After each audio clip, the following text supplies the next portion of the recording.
He was also a fixer, a go-between, not merely between lawbreakers and politicians, but between one type of racketeer and another. Because he measured his success in these roles by only one yardstick, money, he was always on the make. It follows that I might have placed his penchant for making money first, but this was a trait he shared with many. As a fixer and a go-between, he stood alone. He did much of his fixing at Lindy's restaurant in Times Square, spending so much time there that many thought he owned the place. Abe Scher, Lindy's night cashier, was used to seeing Rothstein at Lindy's and was familiar with his habits and desires. "Mr. Rothstein comes in," Scher recalled. "Every night he comes here. Regular as clockwork he comes here. Sunday night, Monday night, any night. Everybody knows that. Like always, there are some people waiting for him. They are waiting near his table, the same one where he is always sitting. You got to understand, this place, it is like an office for him. People come in and they are leaving messages for him. All day and night they are telephoning for him here. It ain't that Mr. Lindy likes the idea, but what can he do? An important man like Mr. Rothstein you do not offend. So, like I am saying, he comes in and he goes to his table. He is saying hello to people, and they are saying hello to him. Some fellows, they go to his table and they are talking confidential to him. You know, they are talking into his ear. Did he give anyone money? Who knows? Mr. Rothstein you see, but you do not watch. Does he have his little black book? Is there a time when he is not having his little black book?" Half of Broadway treated Lindy's as their clubhouse. Actors in one corner, songwriters and song-pluggers in another, gamblers in yet another. Damon Runyon gravitated to Lindy's newspapermen's section and wrote about the inhabitants of the underworld section. In Guys and Dolls, Lindy's became Mindy's, and Arnold Rothstein became Nathan Detroit. Elsewhere, Damon turned A.R. into Armand Rosenthal, the Brain. "Nobody knows how much dough the Brain has," Runyon wrote, "except that he must have plenty, because no matter how much dough is around, the Brain sooner or later gets hold of all of it." You could find A.R. in Lindy's almost any night, making deals, lending money at rates as high as 48%. Arnold Rothstein compartmentalized his whole life into various segments, some legal, most illegal, a confusing but profitable mix of legitimacy and corruption. Most knew Arnold Rothstein as a gambler. He was much more. His Big Bankroll nickname revealed far more than one might surmise. From his earliest days on the streets, he carried huge amounts on his conservatively tailored person, eventually up to $100,000. A big bankroll conferred immense power upon the bearer. Have a scheme? See Rothstein. In a jam? Go to Rothstein. You'd get the money on the spot. No paperwork, no wait.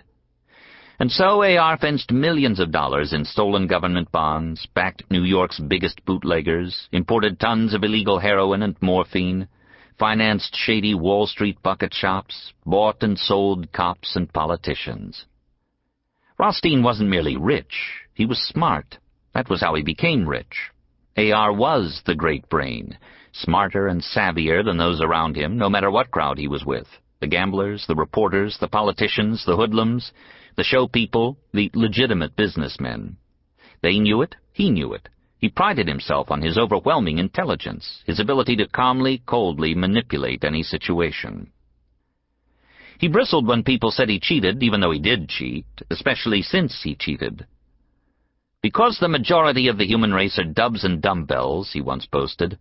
"If you have a few brains and have learned to do things and size up people and situations, they think you are crooked. You can't make so much money and not be a crook. If I had the time, I could tell you how to make money in any line you want and make it straight. A crook is a fool. A liar is a fool. I never saw one yet that didn't hang himself if you gave him rope enough. To be a thief is an admission that you lack brains. A thief always has contempt for himself. Every man wants to be honest, to live clean and keep his promises, but it takes brains, personality, and opinions. I back my opinion to win every time. I wasn't 15 years old before I had learned my limitations. I never played with a man I wasn't sure I could beat. I knew how to size them up. I still do. That's all there is to making money." A.R. pretended to be almost everything he was not, including a gambler. He hated real gambling because real gambling involved real risk, and Arnold hated risk. He was too smart to take risks. Sunday night, November 4th, 1928, began for Rothstein not at Lindy's, but at his legitimate West 57th Street offices. In 2 days, America would go to the polls. Rothstein had placed heavy bets on Herbert Hoover for president and Franklin Roosevelt for New York's governor. It didn't take a great brain to predict that Hoover would trounce Alfred E. Smith. Smith was too Catholic, too wet, and too Tammany to beat Hoover during unprecedented prosperity. But once again, Rothstein proved smarter than most. He had bet early on Hoover, long before Smith's candidacy inevitably collapsed. Back in September, A.R. phoned Chicago, Boston, St. Louis, Baltimore, and Kansas City to secure odds of 8-5 on Hoover. Now they were 20-1. It did, however, require some nerve to wager on Roosevelt. FDR hadn't held elective office in over a decade. 1928 looked like a Republican year, and FDR's opponent, New York Attorney General Albert Ottinger, was no pushover. Rothstein's treasurer, Sam Brown, helped total up the wagers that night. If Hoover and FDR triumphed, Rothstein cleared $570,000. If both lost, he lost $1,250,000. There were other combinations. If Hoover and Ottinger won, A.R.'s winnings slipped to $300,000. If Smith and Ottinger won, he lost $900,000. He made one last bet that night with gambler Meyer Boston. As Rothstein prepared to leave, he received a call from Chicago's North Sheridan Hotel from a Joseph Unger. The topic, A.R.'s newest and now biggest enterprise, drugs. At 7 p.m., A.R.'s chauffeur, Eugene Ryman, drove Rothstein's Rolls-Royce to the Fairfield Hotel, where Rothstein had resided since his long-tottering marriage finally collapsed a few months previously. It wasn't difficult for Rothstein to find a suite at the Fairfield. He owned it. Inez Norton lived there, too. Norton, a 32-year-old ex-model and Ziegfeld Follies showgirl, was A.R.'s current girlfriend. The tabloids said Inez was pretty, but her face was pudgy, her countenance hard. 2 years before, she had married and quickly divorced a millionaire. Tonight, Arnold and Inez would dine at the Colony, Manhattan's most fashionable restaurant. At the Plaza Hotel, A.R.'s long-suffering, estranged wife Carolyn, another blonde former showgirl, supped with friends. A.R. and Carolyn were negotiating an end to their divorce, a process proceeding as amicably as such unpleasantries went. Superficially, all seemed right in the world of Arnold Rothstein. Arnold was very gay, his normal, natural self, and very much in love, Inez Norton recalled. He didn't seem to have anything on his mind. He certainly didn't fear anything. We spoke of many subjects, but mostly of love. He said that he hoped soon to be free to marry me. He said everything would be mine, his property and the money, but I cared only for him. Sure she did.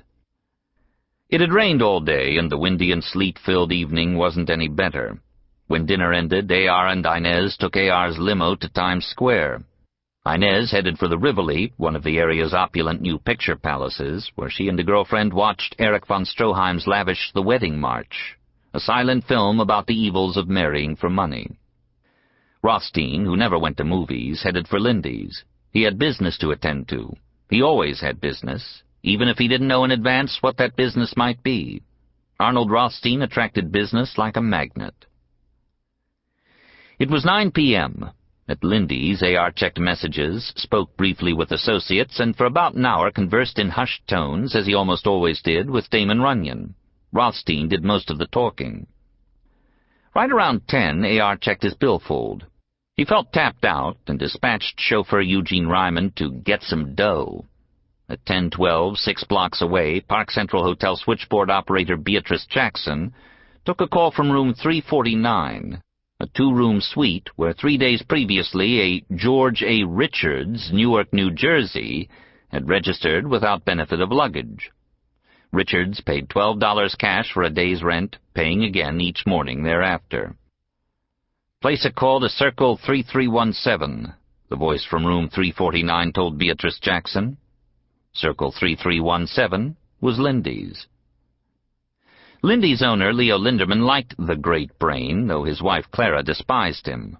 However, neither Lindy nor Clara appreciated the incessant phone calls Rothstein received at their establishment. They ordered Abe Scher not to take any more of his calls, but not accommodating A.R. didn't really seem like a good idea to the thin young man. So Abe passed the message on just one more time.